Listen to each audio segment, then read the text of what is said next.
আমরা এরকম কুকুরের মতো পাচাটা হই নাই স্যার ঠিক আছে স্যার ভাই উনি হলো এই আসনের হলো এমপি ক্যান্ডিডেট, ঠিক আছে? কোন দলের স্যার?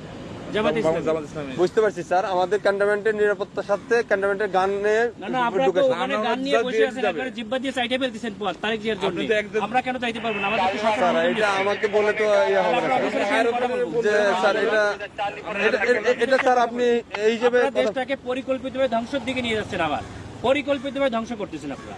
দিস ইজ টোটালি দেশটাকে টোটালি সেনাবাহিনী কিছু অফিসার স্যার, আমি আপনাদের তো যাওয়ার নিষেধ করি না, স্যার। বিতর্কিত হচ্ছে, বাংলাদেশের সেনাবাহিনীকে আপনারা বিতর্কিত করতেছে সরাসরি ডিসক্রিমিনেশন করতেছেন আপনি, ঠিক আছে? একেবারে সরাসরি। আমি কোনদিন সেনাপ্রধানের সঙ্গে কথা বলবো। আপনি না তার স্যার সাথে কথা বলেন, আপনি এখানে দায়িত্বে। বলতে পারেন স্যার, হ্যাঁ সমস্যা আপনি নেই। কথা বলেন, কেন তো আমার গাড়ি আটকে রাখবেন কেন আপনি? আমি তো স্যার আপনাকে না না আপনি তো আটকে রাখছেন।